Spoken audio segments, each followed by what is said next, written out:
Hello, you two. I'm glad you got my letter. Durin's awake and waiting on the bench over there. I'm here if you need help. Just give me a shout. Don't worry about us. We'll be fine. Oh, hey, you two. I just remembered what happened right before I passed out. Thanks for holding me back.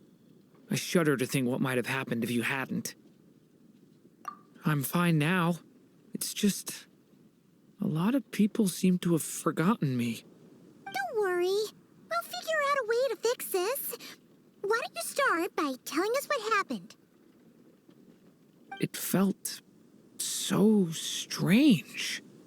After I realized no one recognized me anymore, I suddenly felt like I'd completely lost contact with my body. Abyssal power lies sealed within this body I inhabit. So when I lost my connection to it, I lost control of that power too. It wasn't until I heard everyone calling my name that I was able to reconnect with my body. You lost contact with your body? Does that mean there's something wrong with it? Sounds like we need Albedo more than ever. I don't think the problem lies in Albedo's alchemy. Huh. But then, why are people forgetting you? Guess that's what we need to figure out. That means we need Alice for sure. But it's been ages and she still hasn't been in contact.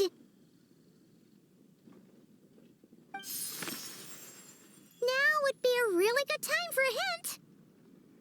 How could the story's budding branches even hope to reach beyond the towering walls?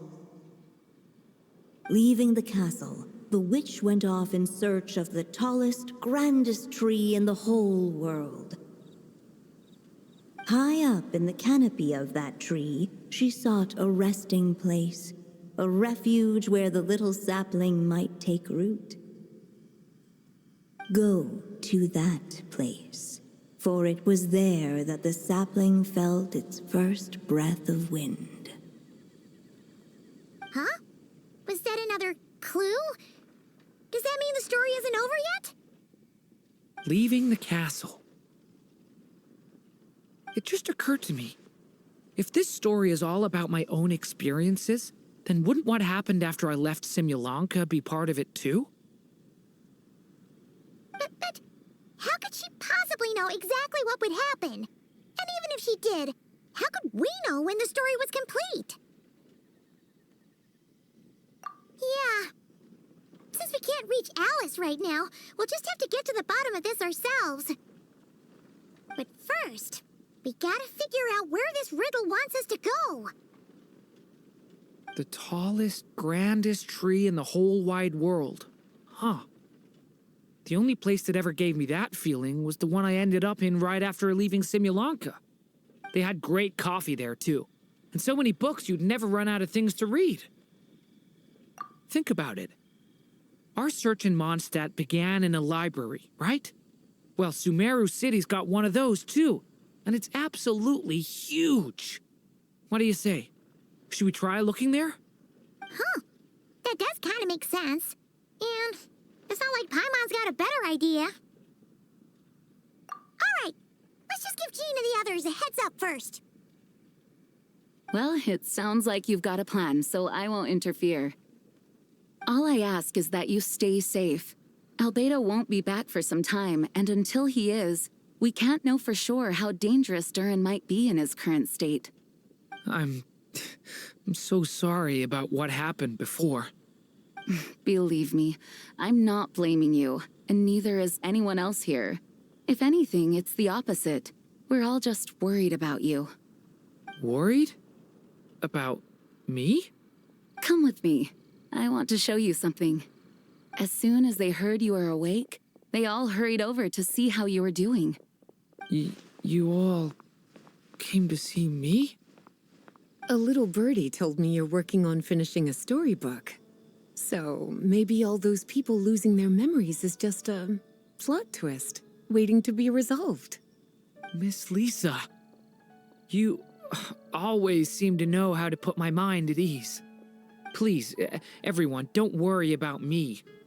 When I get back, I'll find a way to complete my mother's story, and the one we started, too. Whew. After the library hunt in Mondstadt, it's not as if Paimon was expecting this to be easy. But this... yeah... this is something else. Where do we even begin? Even the clue this time seemed kind of cryptic. Yeah. Guess the best we can do is stay on the lookout for more weird things going on.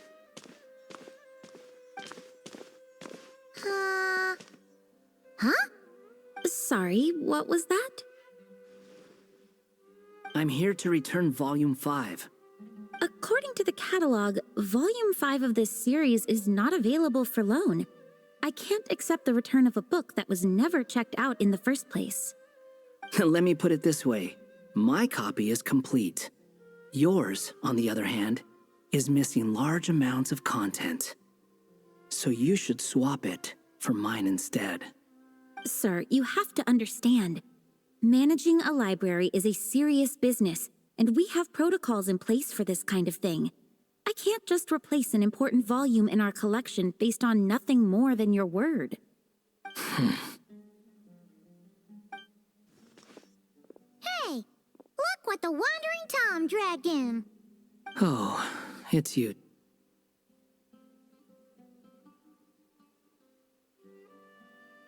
And, what is it you're doing here? I'm a traveling scholar, as you know. Isn't a library the most natural place for me to be? Well, the last time we saw you was all the way in Nodcry. Paimon just didn't expect to suddenly see you in Sumeru, that's all. There were some things I needed to come back and take care of. Some documents had gone missing, so I tracked them down, restored them to their original condition. And now, I'm here to return them. And considering what I'm planning to do next, it feels like a weight off my shoulders. What's going on with you, huh? You look like a kicked puppy. Hat guy. Ah, at least you haven't forgotten about me. What's that supposed to mean?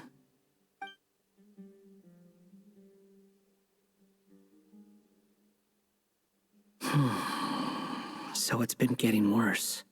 Sounds like you know something we don't. After he left Simulanka, he spent some time traveling Sumeru with me.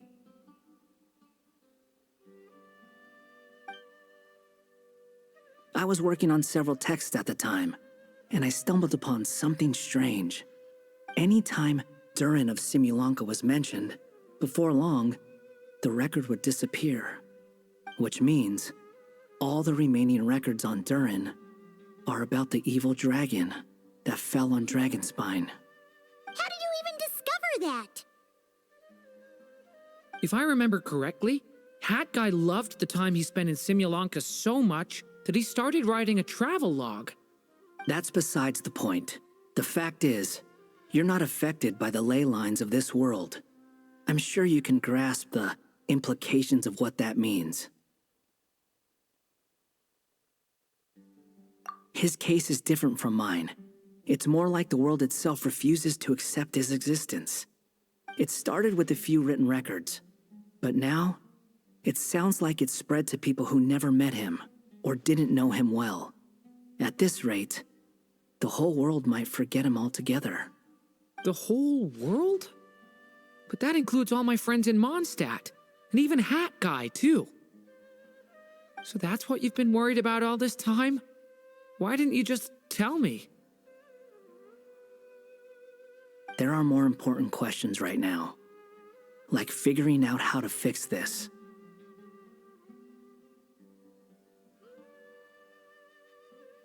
That mage clearly cared a lot about her child. She left that book behind for a reason.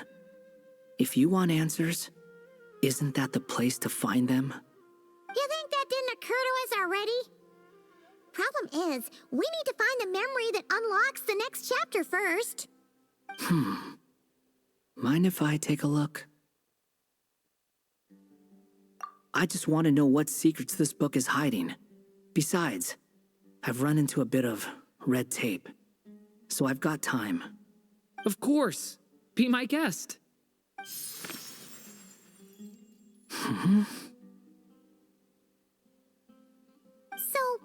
the memory we've been looking for was about you all along?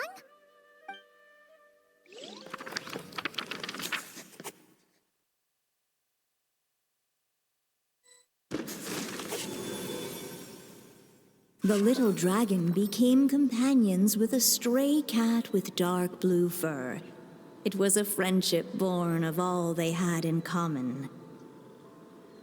He left his castle at the stray's invitation, setting out to explore the world beyond its walls. There, he grew fond of the outside world, eager to make friends and share the story of his life. Taken by the dragon's story, the stray tried to write it down.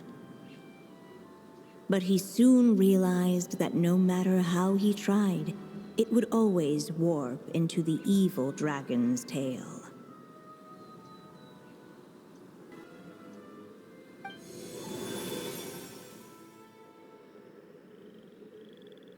So, this is the world where this chapter takes place? Looks like we're at the top of some kind of gigantic tree.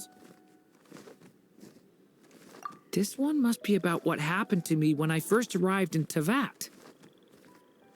No wonder the memory that unlocked it was about Hat Guy.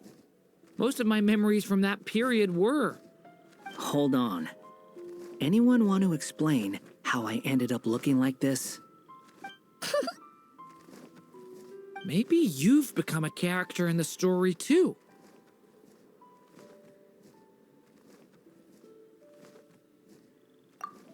You see me as a stray cat? A wandering Tom, to be exact. You should count yourself lucky. Of all Durin's friends, your character is by far the most memorable. Maybe it's because I've known Hat Guy for longer, so my impression of him is more vivid than the others. Vivid? Then how come you haven't changed one bit?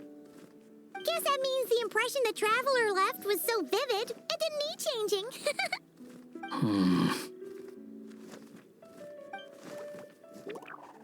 Hello, everyone! Ready for today's adventure? It's the storybook, Durin. Oh.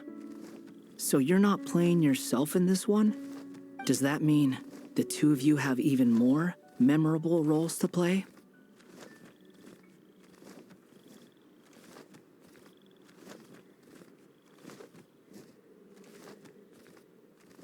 Where are we going today, kitty cat? Whatever. Just follow me. Same as always. Okie dokie! Can we chat along the way? If you have something to say, just say it. Was that seriously how the two of you communicated when you first got here? Yep. Anyway, how do we get ourselves out of here? Usually, the narrator gives hints to help us figure out what to do. Speaking of which, about time we got some of those, don't you think? The story's vines had woven themselves together into a giant tree, the boughs of which a little storyless dragon now paced, homeless among its leaves. He had to find a way to leave this place and set off in search of a home of his own. If he stayed, the world would erase him from its memory altogether. To leave this place. But where am I supposed to go? The little dragon felt completely lost. Just like the vines, the road ahead branched off into different directions, twisting and turning before disappearing into the mist. But as luck would have it, a prophetess waited up ahead. Perhaps she might know where each path might take him.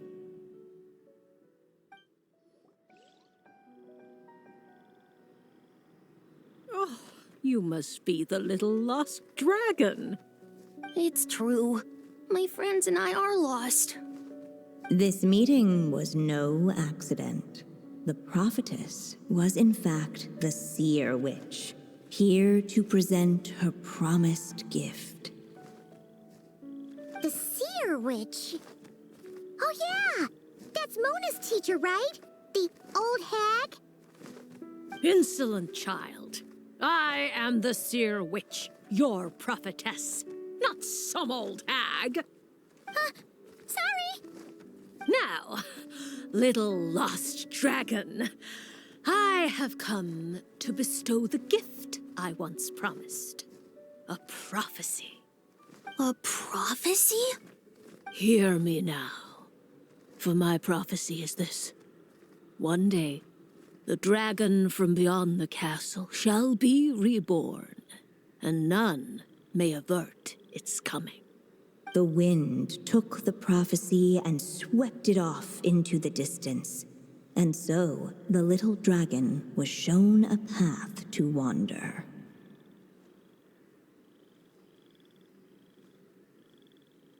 As far as I remember, once that alchemist from Mondstadt learned about the prophecy, he chose to stand with you against the evil dragon. So, what does any of this have to do with you being forgotten? Oh, wise witch of prophecy. Could we trouble you with another question? As enigmatic as she was elegant, the seer witch spoke no more, for her thoughts had long since returned to the starry firmament above. Ugh, just when we actually needed her. The seer witch was my mother's friend, so the prophecy she just gave should turn out to be helpful. Well, it's not like we've got better options. But if all we need to do is leave this place, which path should we take? Why don't we take a look around?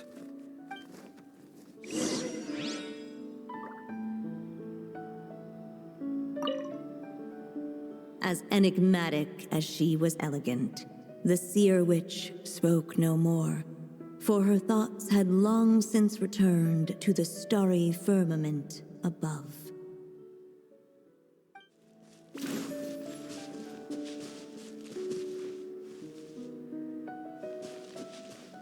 The wind kept blowing, but the little dragon had not yet resolved to follow it. Before him lay a foggy path, and where it might lead he could not tell.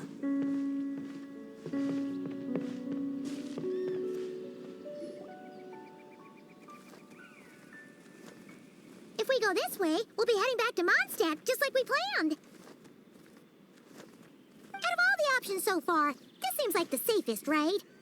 At least we know what happens next. He helps stop the evil dragon from returning, gets a new body, makes a whole bunch of friends, who all just forget about him. But you didn't forget, Hat Guy. I'm just saying, choosing this path wouldn't solve the main problem. You'd still end up being forgotten. Huh.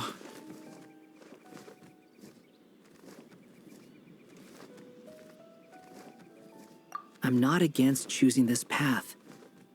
I just wonder what secrets it might be hiding. Let me think about it.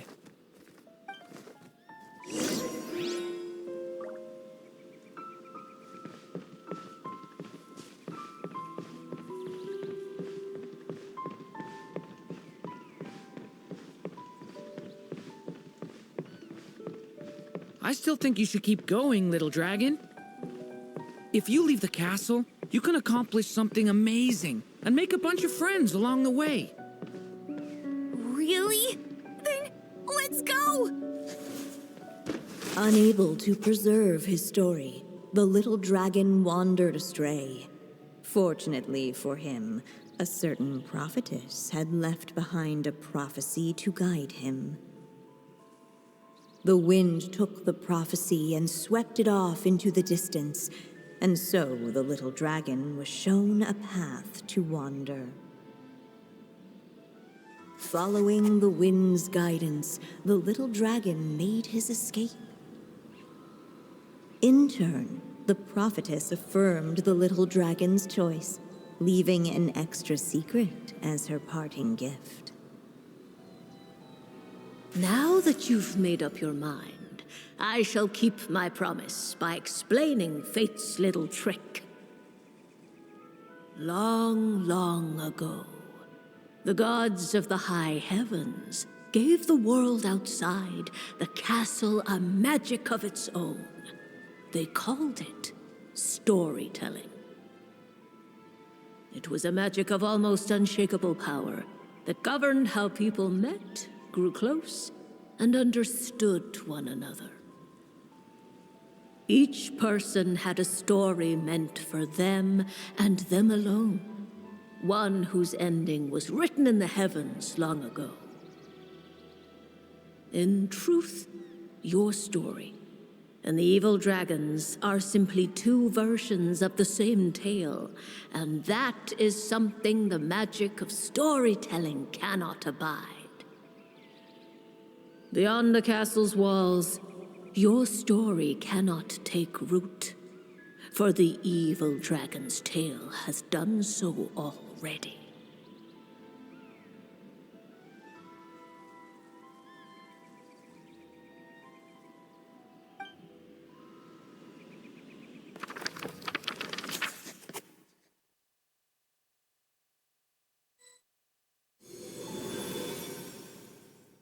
So, that was the secret?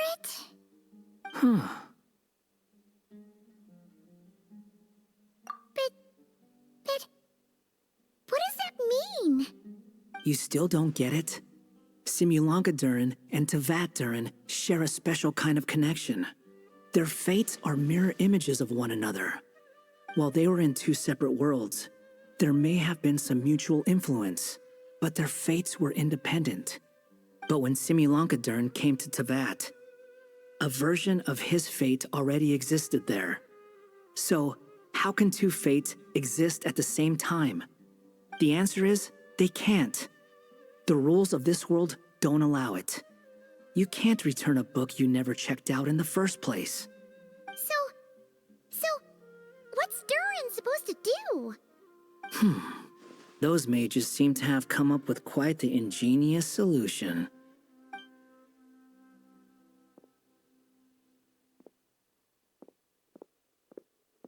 I'm here to make a return.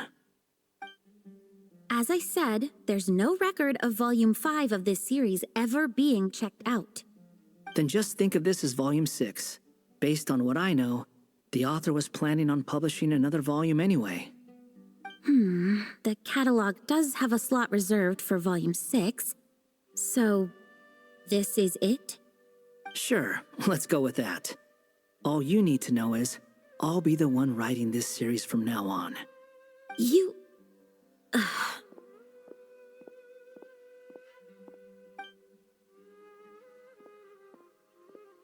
What are you up to this time? Remember the red tape I mentioned before? Well, I just took care of it.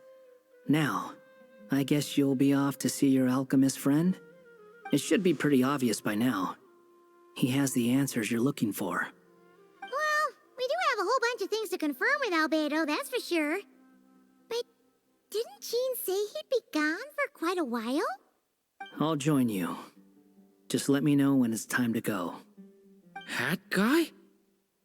Don't sound so surprised. I'm part of this story too, aren't I? I'm just playing my role.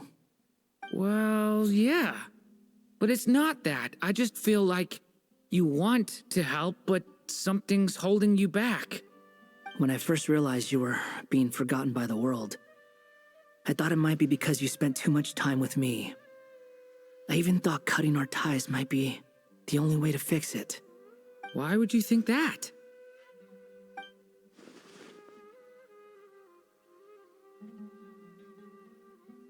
It doesn't matter now. Judging from the answer this book has given us, I was probably overthinking it. Just as well, With the ley lines rejecting him like this, the people who still remember him are his only remaining connection to this place. If that last fragile tie was broken, who can say what devastation his unbound body might unleash? And to think I'm one of the people keeping you here, instrumental in helping change your fate. Can't say I saw it coming. Well, if it's good enough for Hat Guy, it's good enough for me. After all, he is about as odd as humans get. Excuse me? With some people, even if you try asking a simple question, they'll always give you a complicated answer. And the more you ask, the more complicated it gets. Truth is, Hat Guy's just that kind of guy. Whatever. All I needed was a yes or no, so we can quit it with all the back and forth. I'm sticking around for the next few days. So, when it's time to go, you know where to find me.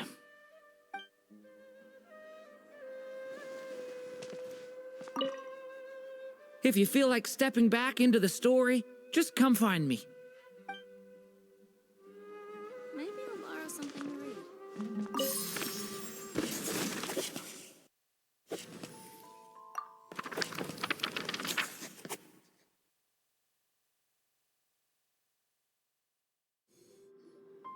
Hey, it's Mona's the Seer Witch. How come she's still here?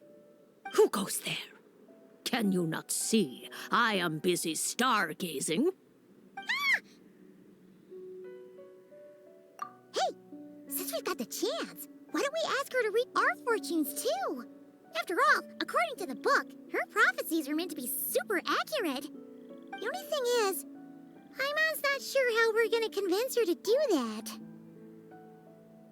How dare you? You take my fortune-telling for some kind of street performance? Sorry. Paimon's just curious how accurate it is. Very well, then. I'll show you what my wisdom can do. Come forth, Silver Sprite. Let me see what fate has in store for you. Ooh. You truly wish to know your own fate. Come on, enough with the suspense already. Is it good or bad? Oh.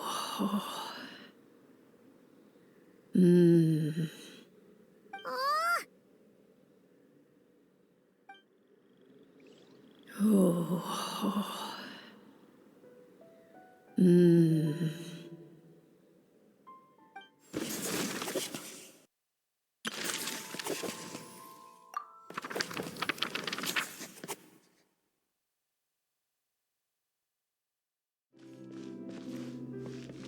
But how could everyone just forget him like that? Does he need another blessing? He was bound to face challenges in the world outside the castle. It would have been a pretty boring journey otherwise. If you ask me, the less eventful a journey, the better. If he ever runs into real trouble, he knows where to come looking.